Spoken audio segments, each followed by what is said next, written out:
Salam alaikum, Azul Filaoun. Bonsoir. Les retraités algériens s'impatientent face au retard dans le versement de la revalorisation annuelle de leur pension, prévue habituellement en mai, alors que le coût de la vie ne cesse d'augmenter. L'absence de communication officielle sur ce dossier suscite colère et inquiétude parmi les pensionnés. Dans un communiqué publié hier lundi, le 9 juin 2025, et relayé par la presse algérienne, l'Organisation nationale des retraités affiliée à la Caisse nationale de retraite, CNR, a dénoncé le mutisme préoccupant des autorités concernant la revalorisation des pensions pour l'année 2025. Traditionnellement annoncée en mai, cette augmentation se fait toujours attendre, sans qu'aucun calendrier ni justification n'ait été fourni. L'organisation interpelle directement le ministère du Travail, de l'Emploi et de la Sécurité sociale, exigeant des réponses transparentes. Il est du droit des retraités de connaître le sort de leurs droits, peut-on lire dans le texte, qui souligne que cette situation aggrave la détresse d'une population déjà fragilisée par la hausse des prix et la baisse du pouvoir d'achat. L'inflation et la flambée des prix des produits de première nécessité rendent leur situation encore plus difficile. Le silence des autorités ne fait qu'ajouter à l'angoisse de ceux qui ont consacré leur vie au service du pays, déplore le communiqué. Se fiant aux belles paroles d'Abdelmajid Tebboune lors des dernières élections, les retraités algériens croyaient dur comme fer à l'augmentation du montant de leur pension à compter du 1er mai, comme ce fut le cas l'année précédente. Mais à mesure que le retard s'accumule, l'inquiétude grandit et les esprits s'échauffent. Dans une ancienne allocution adressée aux participants au séminaire international sur les acquis sociaux à enjeux économiques prononcé par le Premier ministre, M. Nadir El-Arbaoui, le président Abdelmajid Tebboune a rappelé le lancement d'un programme ambitieux pour renforcer les acquis sociaux, notamment en matière de satisfaction des besoins et des services de base des citoyens, tout en adoptant une approche basée sur l'amélioration de la qualité et de ces services et l'égalité en matière d'accès. Il a ajouté dans ce cadre que les politiques publiques ont été orientées ces dernières années vers le soutien du pouvoir d'achat du citoyen à travers la valorisation des salaires au profit de plus de 2,8 millions de fonctionnaires et d'agents contractuels, le renforcement de la justice fiscale et la garantie de la couverture des besoins de base, notamment pour les catégories vulnérables, outre le renforcement des différents programmes d'aide sociale, dont la valorisation des pensions destinées aux personnes aux besoins spécifiques et aux personnes nécessiteuses, et l'amélioration de la performance du fonds de pension alimentaire au profit des femmes divorcées ayant la garde des enfants. Tout ça, ce sont de belles paroles, mais la réalité socio-économique est tout autre. Nous débattrons avec nos invités juste après cette petite intro.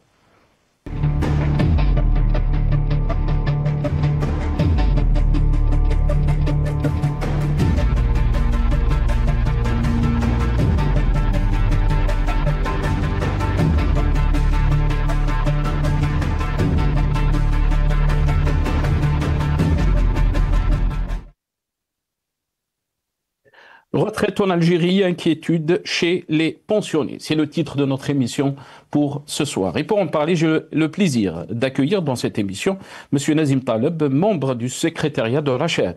Il est avec nous depuis Paris via Skype. Si Nazim, marhaba bik. Merci beaucoup d'avoir accepté l'invitation. Et je vous souhaite bien sûr Eid Mubarak, puisqu'on n'a pas eu l'occasion aussi de vous inviter ces derniers jours. Marhaba bik, si Nazim.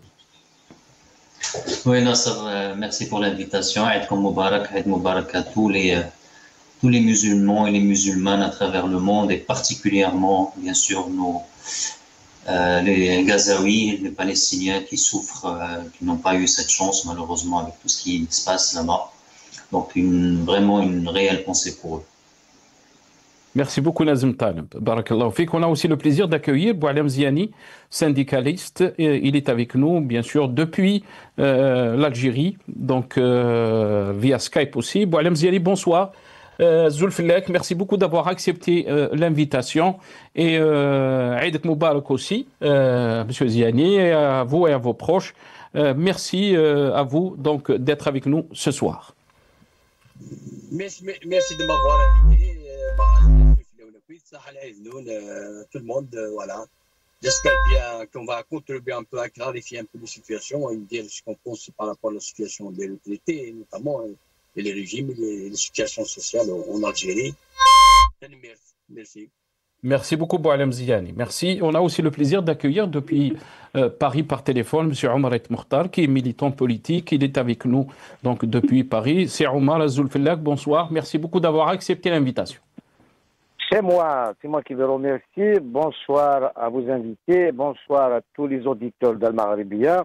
Je ne vous dirai pas Sahaïd Koum parce que moi, j'ai boycotté par solidarité aux otages et aux prisonniers kabyles et d'autres bien sûr. Donc le cœur n'est pas à la fête, donc je préfère le dire.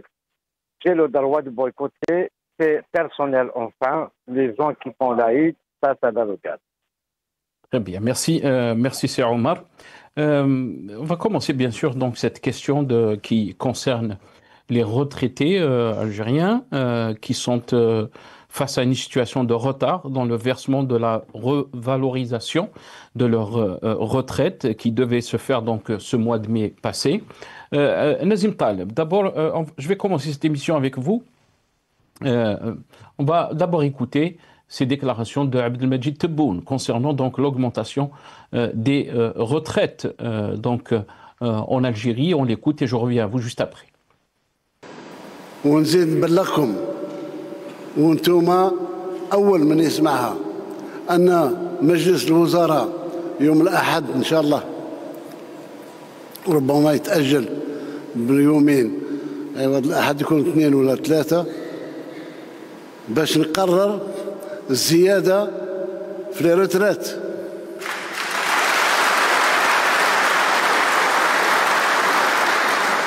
الزياده في لي روتريت تكون ما بين 10 15% ان شاء الله.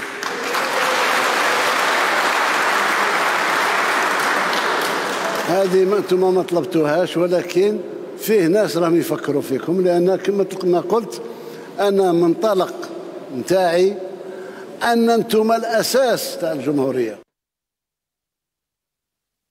Voilà, Abdelmajid Tebboune, انتم اساس الجمهورية. Donc, Nazim Taleb, ce retard concernant donc la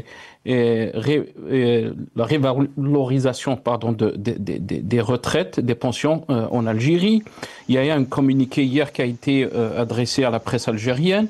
L'Organisation nationale des retraités affiliée à la Caisse nationale de retraite, CNR, a dénoncé donc le mutisme préoccupant des autorités concernant la revalorisation des pensions pour l'année 2025. Cette augmentation se fait toujours donc attendre sans qu'aucun calendrier ni justification n'ait été fourni. L'organisation interpelle directement le ministère du Travail, de l'Emploi et de la Sécurité sociale, exigeant des réponses transparentes. Mais aussi, elle souligne une situation grave donc de détresse d'une population déjà fragilisée par la hausse des prix et la baisse du pouvoir d'achat. Comment peut-on lire donc, d'après vous, cette situation des retraités Nazim Taleb en Algérie, mais aussi ce qu'a déclaré Abdelmajid Tebboune, qui est tout à fait en contradiction de ce qu'on est en train de discuter donc aujourd'hui.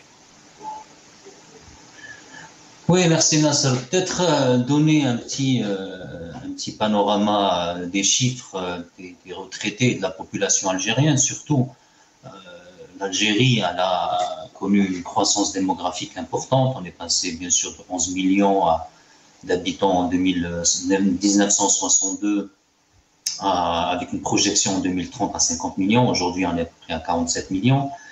Avec une croissance qui est notable entre 2000 et 2022 de 10 millions d'Algériens et d'Algériennes. Aujourd'hui, les retraités, pour vous donner juste un chiffre, vous avez 1,5 million de retraités sur 3,5 millions qui perçoivent moins de 20 000 dinars, soit à peu près au taux du marché parallèle 150 €. 1 million qui touche une pension inférieure ou égale à 15 000 dinars. 15 000 dinars, ça fait même pas, allez, au taux du marché 60 €.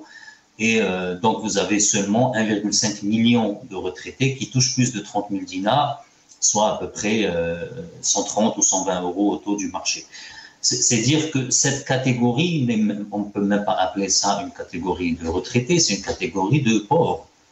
Excusez-moi du langage, mais quand on voit le coût de la vie en Algérie, ces chiffres-là montrent que c'est une catégorie hyper fragile. Si vous rajoutez à cela la difficulté d'accès aux soins, les inflations, etc., c'est tout simplement l'hécatombe pour cette catégorie qui, effectivement, a donné une bonne partie de sa vie pour ce pays-là. Aujourd'hui, moi, j'ai un problème déjà avec le mot revalorisation. La revalorisation, ça veut dire que on considère que les retraites sont très très basses et donc on fait une revalorisation pour prendre en compte les inflations successives, notamment depuis le Covid, le coût de la vie et d'autres paramètres. Donc, d'après certaines organisations, il n'y en a pas 36 000. Je me rappelle, l'OSRA à l'époque avait estimé déjà en 2022 qu'il fallait 60 000 dinars. Aujourd'hui, il est probablement autour de 100 000 dinars pour un retraité de vivre dignement. Là, on parle de revalorisation. Non, on parle d'indexation. C'est-à-dire que normalement, la revalorisation devrait porter au minimum une retraite à 60 000 dinars et une indexation mensuelle qui prend en compte notamment l'inflation, comme c'est le cas pour les salaires. Malheureusement, la situation ne va pas s'améliorer parce que vous avez en Algérie 2,2 actifs pour un seul retraité. Déjà, le déficit de la Caisse nationale des retraites, déjà en 2020, elle était de 640 milliards de dinars. En 2022, elle était de 540 milliards. Elle a baissé à 376 milliards en 2022. Mais ça, c'est grâce à la nouvelle taxe sur les produits hydrocarbures et le financement de l'État. Aujourd'hui, pourquoi cette indexation, et je n'emploierai pas le mot revalorisation, surtout cette indexation est en retard, tout simplement parce que les prix du pétrole ont baissé. Et d'après les prévisions, ils ne sont pas prêts d'augmenter, sauf s'il y a une guerre en Iran ou une guerre prolongée Russie-Ukraine, ce qui est pour le moment le cas.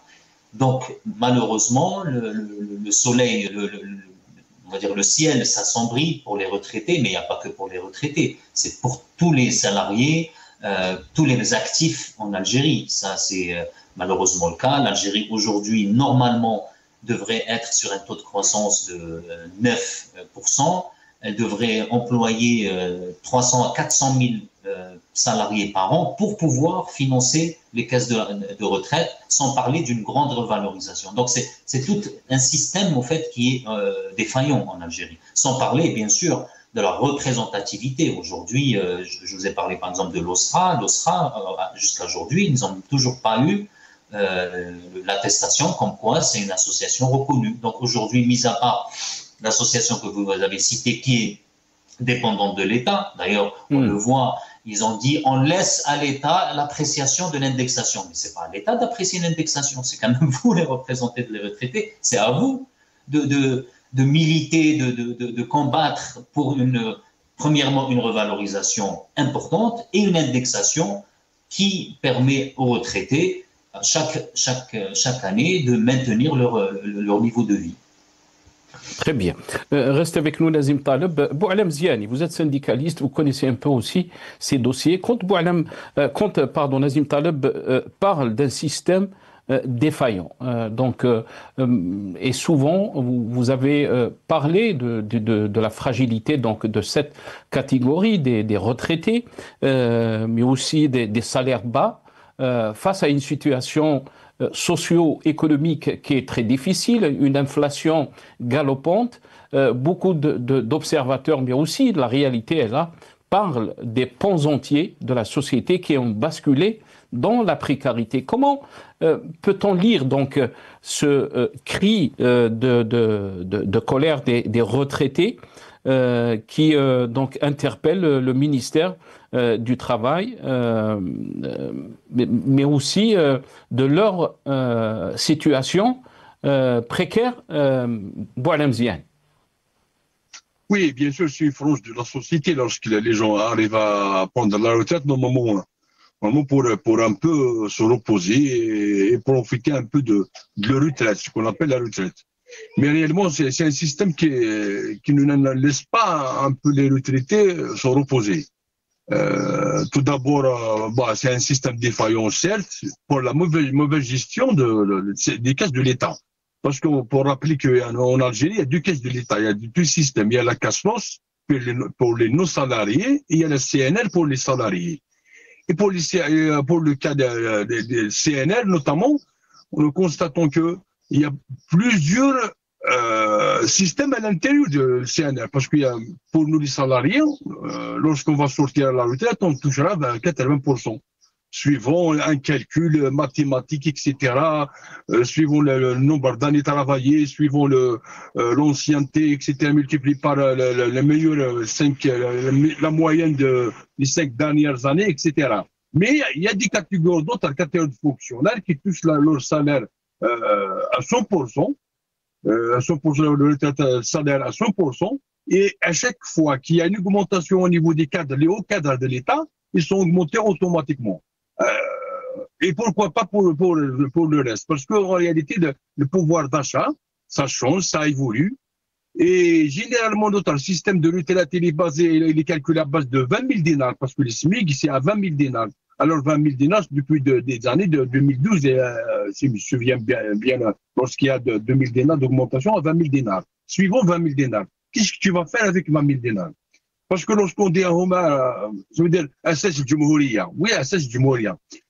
On définit tout d'abord une injustice encore. Tu retrouves en retraité avec une pension de retraite et tu cotises l'ERG, ça veut dire l'impôt sur le revenu global. Il cotise encore dans quel cas? Ça veut dire qu'il y a des aberrations quelque part au niveau de tout le système de retraite. C'est vrai que c'est un système de solidarité, etc. Mais le système de solidarité, ça veut dire 1 pour 5, etc. Un retraité, 5 actifs pour un retraité, etc. Normalement, c'est un temps. Mais l'informel, il est là pour réduire un peu, pour casser un peu la caisse de l'État. Tout ça fait que, je pense, la meilleure moyenne, c'est-à-dire pour dire la valorisation, l'augmentation, etc., 10% à 15%, tout d'abord, il faut étudier, faire l'étude, quel est le salaire minimal pour qu'un Algérien vive dans une famille de 5 bonhommes. Il faut qu'on calcule. Est-ce qu'avec 20 000 dinars, on peut faire vivre une famille de 5 personnes, 2 personnes, 3 personnes? Non, tout d'abord, il faut qu'on calcule. Quel est le salaire minimum? Ça veut dire, par exemple, les syndicats proposent 50 000 dinars, 40 000 dinars. On a fait des études, ça fait des années, on a trouvé que 45 000 dinars pour une famille de, ça fait 5 ans ou 6 ans, 45 000 dinars pour une famille de 5 personnes. Maintenant, c'est plus, ça veut dire, on peut dire jusqu'à 60 000, c'est 50 000 dinars par personne, 5 millions pour la famille de 5 personnes. Et partir de là, on essaye de faire valoir, ça veut dire le salaire. C'est pas normal qu'un retraité touche 20 000 dinars, au-dessus de 30 000 dinars. Normalement, chaque Algérien, pour vivre dignement, avec cette dignité, il a besoin d'un salaire minimum qui est d'une valeur de 50 000 dinars au minimum pour survivre. Plus cette frange de la société qu'on appelle les retraités, ils sont à l'âge qui ont maladie, etc. C'est un cas spécifique, il faut que les prises en charge soient totales. Parce que tout ça, ça veut dire il faut revoir un peu le système. Nous demandons un régime pour les salariés, un seul régime. Il ne faut pas que les députés, les ministres sortent avec les militaires, etc., les hauts fonctionnaires sortent avec un retraite, ils exercent pendant 5 ans, ils sortent à la retraite avec 100% de salaire. Et le salaire, quel salaire? 18 millions en plus, etc. Ça veut dire nous demandons nos cotisants, nous sommes pour un système de solidarité entre nous parce que c'est solidarité générationnelle entre les générations qui travaillent, qui sortent à la retraite, mais il faut qu'on généralise. Il faut qu'on essaye d'avoir juste par rapport à un sous-système. Si on sort à la retraite à 80%, pourquoi pour tout le monde à 80%? Sinon, 100% pour tout le monde, et c'est ça la justice sociale, et les inégalités, et la justice fiscale, etc. Et l'aberration, je répète, l'aberration, c'est l'impôt sur le revenu global. Et je rappelle encore, bien sûr, il y a des gens, il y a des syndicalistes, des véritables syndicalistes qui sont, notamment dans les syndicats autonomes, qui ont essayé de créer l'organisation, OSRA, ce qu'on appelle OSRA. C'est des syndicalistes chevronnés issus du JTA contestataires, ou bien des syndicats autonomes, et ils n'ont pas eu leur agrément, ils ont refusé de leur donner agrément, et ceux qui parlent au nom de retraités, c'est un syndicat, c'est un groupe de retraités affiliés à l'UJTA. Ils sont affiliés, cette organisation. Reste avec nous, Boualem Ziane. Reste avec nous, Boualem Ziane. Omar Aït Mokhtar. Cette situation que vivent les retraités algériens, bien sûr, nous interpelle sur la situation socio-économique de notre pays, alors qu'on entend un discours très positif de l'autre côté des responsables algériens, disons que l'Algérie est la troisième économie de l'Afrique, qu'on a un PIB ou une croissance qui atteignent presque 4,8% par année, un PIB qui dépasse les 270 milliards de dollars. Alors, quand on voit la réalité, on est en train de voir des retraités qui souffrent. Quand on parle des salaires de 20 000 dinars, moins de 30 000 dinars, qu'est-ce qu'un retraité va faire avec ce salaire? Omar Aït Mokhtar, est-ce que vous pensez qu'on est dans un échec de politique qui s'est accumulé, et la preuve est là. Quand on parle de cette situation que vivent les retraités. Omar Aït Mokhtar. Il faut voir comment Tebboune a annoncé déjà cette augmentation. C'est lui-même qui le fait, et il la rajoute avant que ce soit donc signé par le Conseil des ministres, qui sera donc organisé dimanche, sinon 2 jours après. Donc c'est pour dire que c'est moi qui décide, c'est moi qui augmente. Donc cela n'émane pas d'une étude sur l'inflation, le pouvoir d'achat, et puis le financement de cette caisse des retraites. Comment est financé? Normalement, il est financé par les actifs.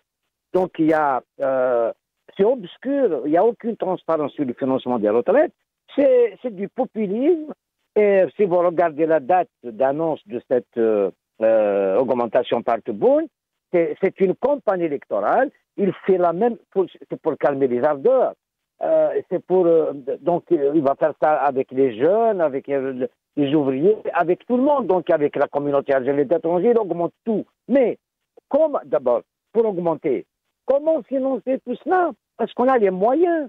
Est-ce qu'on indexe notre économie sur le pétrole si jamais il y a une crise pétrolière? Donc, comment payer? Est-ce qu'on produit de la richesse? C'est de ça qu'il s'agit. C'est facile. Sinon, faire fonctionner la planche à billets. Et là, nous avons l'inflation. Et l'inflation, donc, comment faire face après? Et dans 2-3 ans, à la limite, on a quelques milliards de dollars. Et après, donc, il y a un déséquilibre très bien organisé parce que ce pouvoir, quand il fait du mal, il le fait très bien.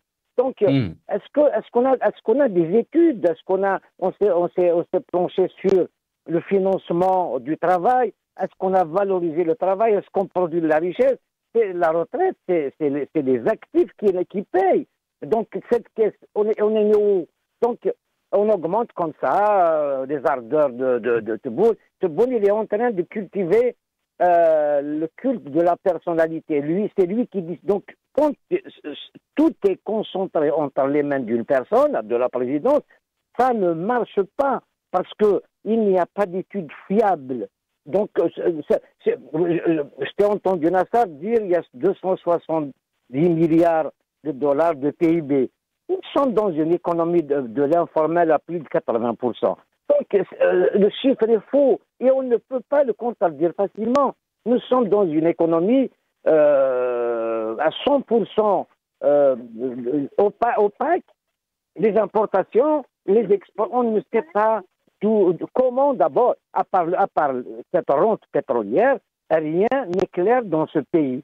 C'est d'abord, pourquoi les politiques, vous allez voir les partis politiques à chaque fois, on te parle de gaz de Gaza, on te parle je ne sais pas quoi, de la campagne de Tebboune, ils n'ont jamais organisé, à part 2 ou 3 partis d'opposition, ils n'ont jamais organisé des débats sur justement le financement public. Que dépense l'État? Tebboune, quand il va dans une wilaya, il va te dire, Aya, Khanchla, on va faire une grande zone industrielle. Il va, Djelfa, ça va être une grande capitale. Ça, c'est l'Algérie du journal de 20 heures. Mais la réalité est autre chose que ça. Là, si vous voyez maintenant l'annonce de Tebboune augmenter de 15% les retraites, c'est très bien, mais est-ce que d'abord, de 15%, est-ce que ça suffit? Et puis, pourquoi ça ne vient pas comme les 750 € de l'allocation touristique? C'est des paroles, et puis quand on passe une période, on va revenir, on va dire, on va faire autre chose. Voilà, et maintenant on organise la Qafila vers Gaza. C'est très dangereux ce qu'ils sont en train de faire. Ça, c'est l'hypocrisie d'un pouvoir qui organise une caravane pour aller à Gaza. Est-ce que les Égyptiens sont d'accord? Vous savez, les Israéliens, ils vont prendre peur si jamais ils bombardent. Qu'allons-nous faire? Nous allons encore faire 67 ou 73. C'est facile à dire.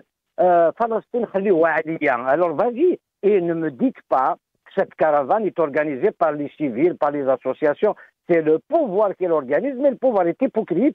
Il a peur du peuple, il a peur de tout. Il fait, soi-disant, il va prendre la leadership pour bluffer les gens, Palestine, vas-y, machin.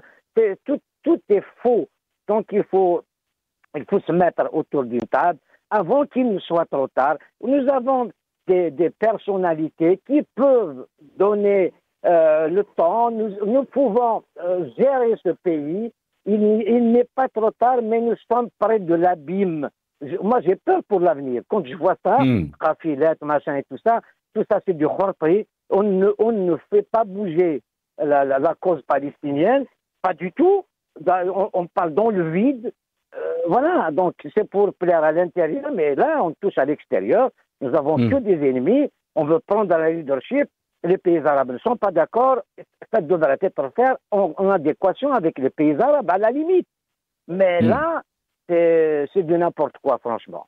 Très bien. Restez avec nous, Omar El Moukhtar. Nazim Taleb, quand Omar El Moukhtar dit nous sommes près de l'abîme de cette situation que vit notre pays, d'un côté, on entend bien sûr un discours très encourageant, très positif par rapport aux avancées concernant donc les acquis socio-économiques, la situation économique. On a parlé même 2 mois avant l'Eid de l'importation de presque d'1 million de têtes de moutons. On sait ce qui s'est passé. Omar El Moukhtar a parlé de l'allocation touristique. Jusqu'à maintenant, rien n'est clair. Est-ce qu'on est dans la politique des effets d'annonce, la politique populaire, loin de la réalité? Nazim Taleb. Bon, il faut être objectif, on ne peut pas dresser un tableau noir ou un tableau blanc. Il y a forcément des zones grises. L'Algérie, depuis notamment 2020, elle a augmenté quand même ses exportations hors hydrocarbures. Elle a augmenté sa production agricole. Avant, par exemple, on importait pratiquement tout ce qui était relatif ou en lien avec le bâtiment. Aujourd'hui, on est exportateur. Il y a des sociétés qui sont des sociétés exportatrices, par exemple à Oran, l'Oran à Béton, la société turque. Donc le tableau n'est pas complètement noir. Je dis, il faut pas quand même, il faut être objectif pour dire qu'il y a eu des avancées sur certains domaines, notamment l'industrie, l'agriculture, l'agroagriculture, etc. Néanmoins, le tableau dans sa majorité, effectivement, il n'est pas réluisant. Pour plusieurs raisons, et ça ne va pas changer, parce que, au fait, autant vous pouvez avoir des progrès au niveau industriel et agricole, sauf qu'à un moment donné, cette croissance hors hydrocarbures, elle va être toujours face à elle une bureaucratie, une corruption, une mauvaise gestion, et c'est ce qui est le cas aujourd'hui. L'Algérie, elle a un potentiel énorme sur énormément de secteurs qui n'est pas malheureusement exploité et qu'on ne veut pas exploiter parce que, encore une fois, on est mal géré. On est géré par des gens qui sont pour la plupart octogénaires, ils ne connaissent pas les challenges des 20, 30, 40 prochaines années.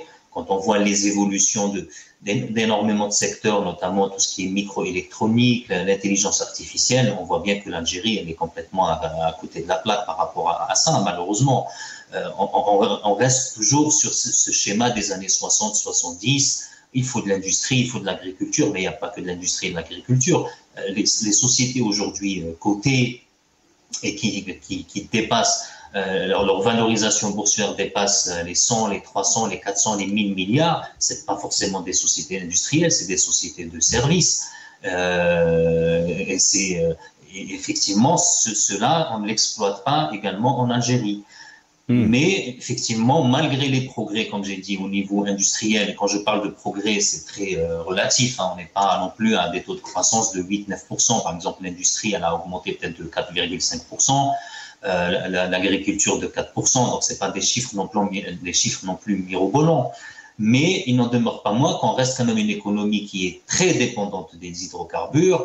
Et on le voit pourquoi ils ont été en retard pour payer les indexations de retraite, parce que les caisses commencent à être vides aujourd'hui. Et selon les projections même du FMI, en 2025, on devrait importer autant qu'on a exporté, c'est-à-dire dans les 60 milliards. Donc en 2026, avec un prix moyen du baril, en fonction des institutions, on le situerait entre 58 et 62. Ça va être l'hécatombe. Rappelons les téléspectateurs qu'en 2025, le déficit budgétaire était de 60 milliards. C'est-à-dire que les recettes de l'État, y compris ordinaires, pétrolières, etc., étaient de 60, mais on dépense 120 milliards.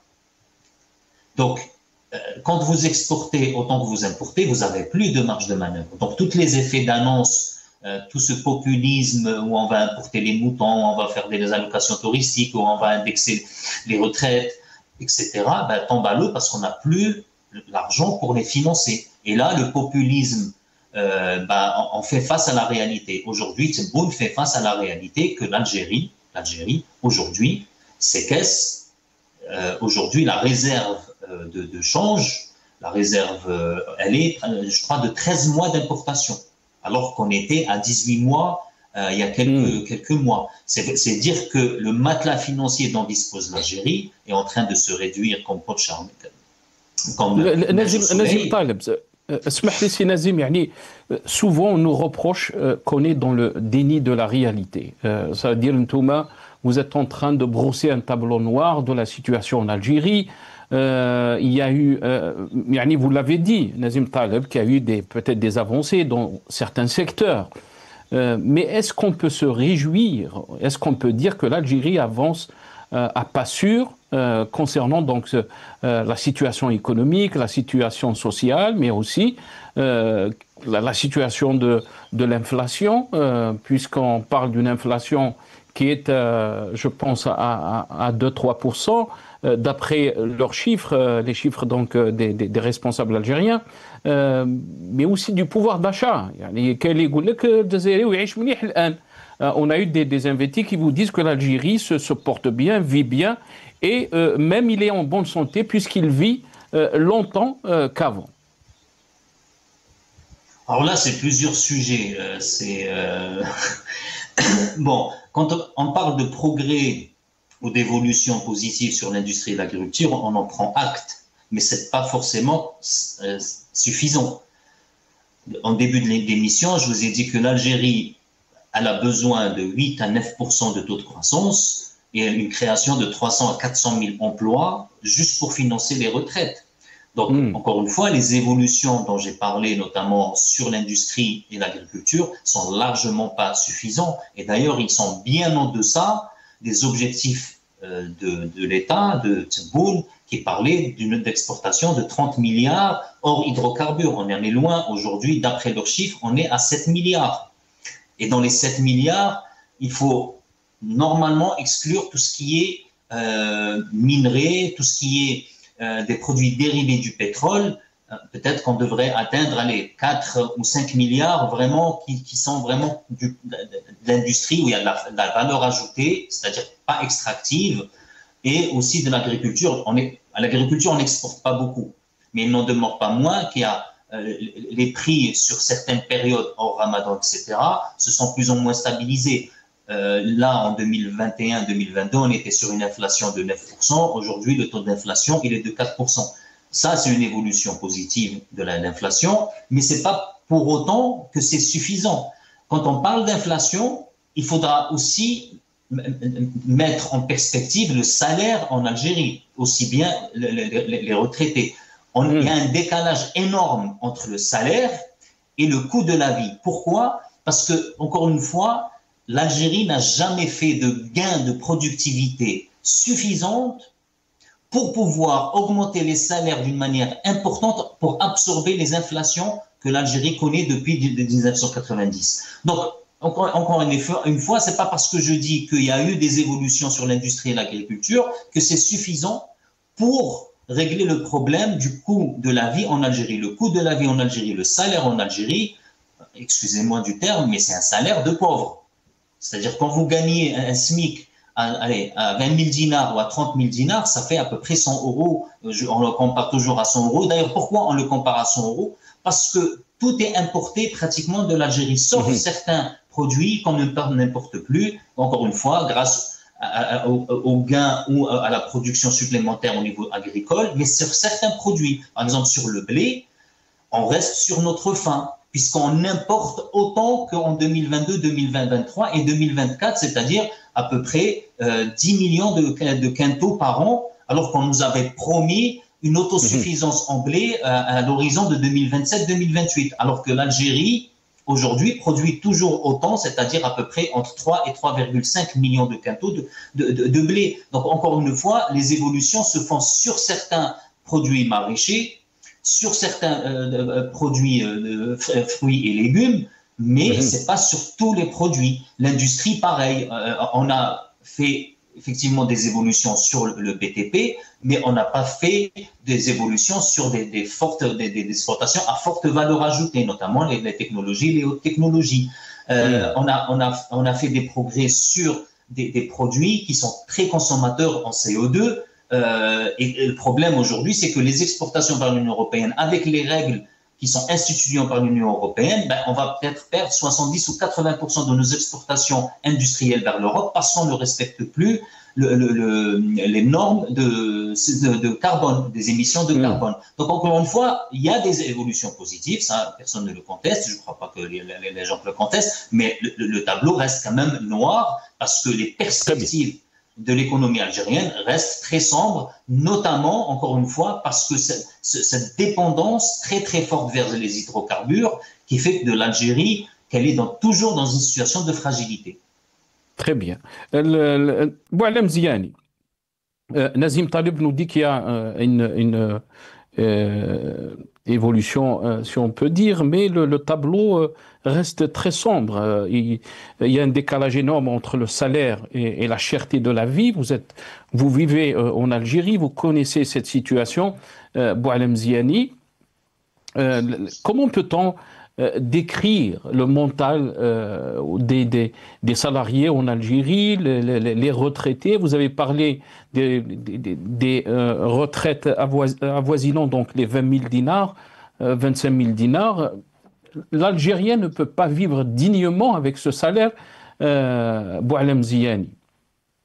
Exact. Ça veut dire, lorsqu'on parle de salarié, ça veut dire, un salarié algérien ne peut pas vivre dignement. Ça veut dire qu'il ne peut pas, avec son salaire, ça veut dire, subvenir à tous ses besoins les plus élémentaires. Ça veut dire, notre salaire est réduit notamment à manger, ça veut dire à acheter quoi manger, ça veut dire sans perspective, sans avoir des projets, sans hyper, ça veut dire à faire un peu de côté de l'argent en cas de difficulté, etc. Le salaire d'Algérie est à plus de 100% presque ça veut dire acheter des choses à la cuisine, si on peut résumer ça. C'est-à-dire, ça c'est la situation. D'un salariat, ça veut dire, je parle de plus de 80%, ça veut dire, je parle pas des salariés ceux qui sont hors catégorie de classement, classification hors catégorie. Là, c'est des salariés qui touchent beaucoup, notamment les cadres supérieurs de l'État désignés par Ducré et les députés, un peu l'administration, etc. Je ne parle pas de la fonction publique, je veux dire, au niveau de la fonction, au niveau des directeurs d'établissements scolaires, etc. C'est la même chose, c'est un salarié, etc. Je veux dire, voilà, vous voyez, c'est la réalité d'Algérienne. C'est pour ça que chaque fois il y a une augmentation des salaires, il est vite rattrapé par l'inflation, par l'augmentation des prix des besoins les plus élémentaires, etc. Et je reviens un peu sur ces promesses qui ne sont pas encore tenues. Je veux dire, pour nos syndicalistes, je rappelle deux choses. Je ne vais pas rappeler pour moi, c'est-à-dire l'allocation touristique. Je vais rappeler un peu lorsque le président de la République a promis, je veux dire, lorsque le statut particulier d'éducation, ça va être avec rétroactif depuis le 1er janvier 2024. Alors, lorsqu'ils l'ont publié maintenant, à partir du 1er janvier 2025. Je rappelle encore les promesses que la fin de régime de contractuel.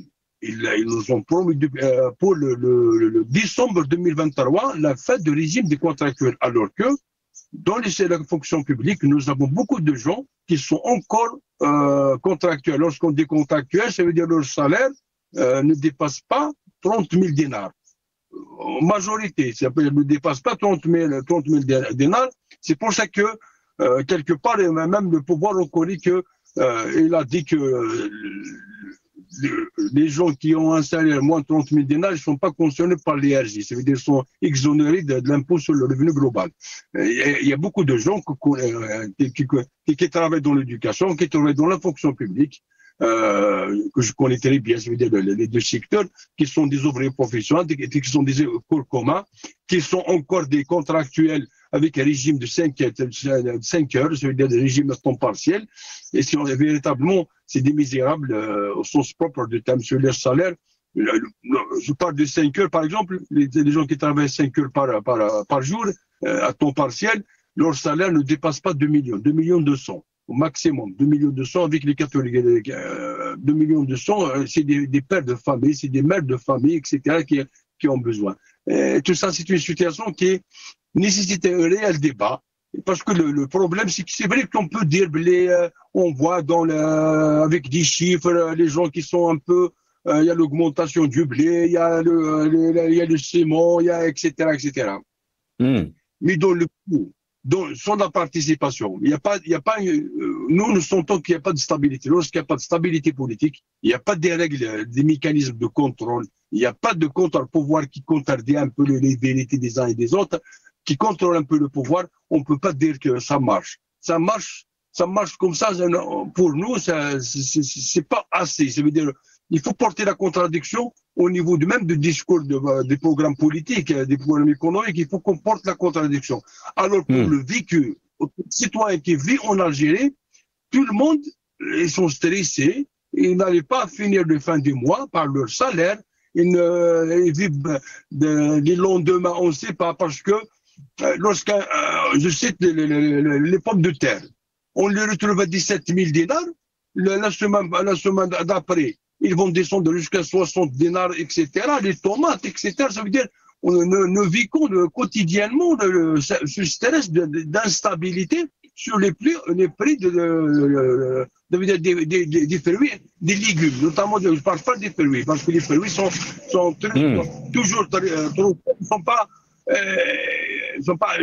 ils sont très loin par rapport aux salariés d'Algérie, ça veut dire les fruits. On parle des légumes et je parle d'autres aliments. Ça veut dire, c'est pas facile de suivre, c'est pas facile de vivre avec un salaire, de planifier le salaire. À un certain temps, on pouvait un peu réfléchir. Maintenant, on ne réfléchit pas. En Algérie, un salaire algérien ne réfléchit à rien. On vit au jour. C'est ce que vous êtes en train de dire. Et jour au jour, il remplit son frigo. Il essaye de subvenir à la fin du mois pour que ses enfants et cette famille vivent, je veux dire, mangent à leur faim. Même la qualité, c'est pas on est très loin d'avoir une qualité, je veux dire, de la consommation. C'est ça la réalité. Le salarié algérien, ça veut dire un salarié qui ne peut pas.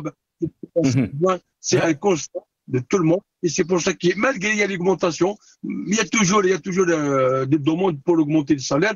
Et le point principal, c'est la valeur de dinar. Ça veut dire, la valeur de dinar, il est très bas par rapport. Il n'est pas convertible, ça c'est clair. Mais notamment la valeur de dinar, la valeur de son dinar, par exemple, un certain temps, il a une valeur. Maintenant,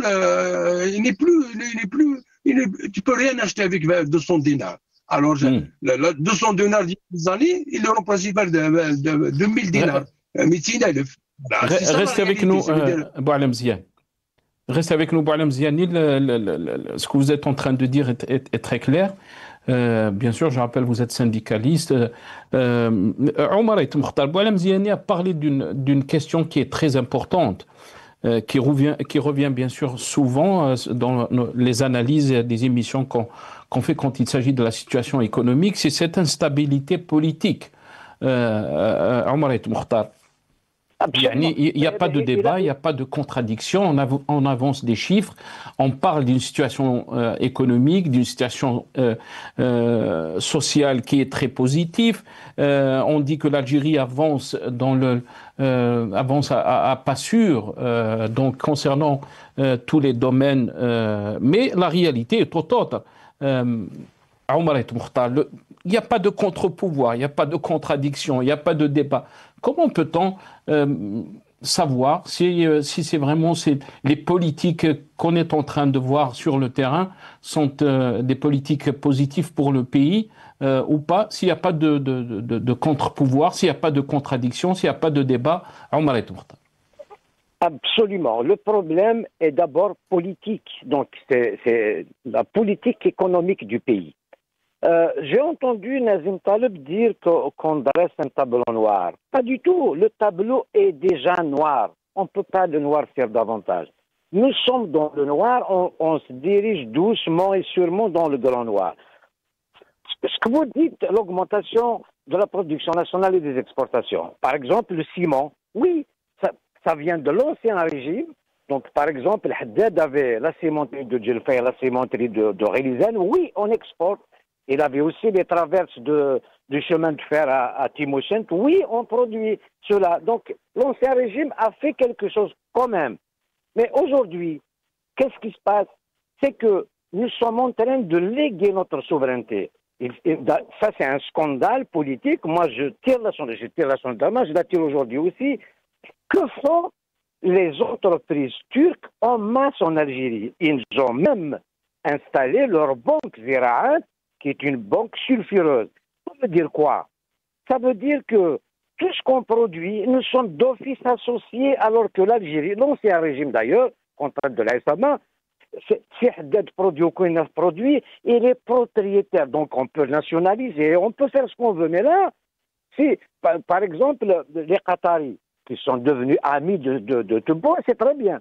Mais quand on parle d'une grande ferme à Adrar, on s'associe avec les Qataris. Pourquoi s'associer? Je suis contre ce qu'on s'associe. On produit, on monte une usine, je paye le prix qu'il faut, et une fois réalisé, vous partez. Ça reste au pays. Donc, sinon, ça s'appelle léguer votre souveraineté. On a vu ce qui s'est passé. On a fait des faux pas avec Sawiris, l'Égyptien.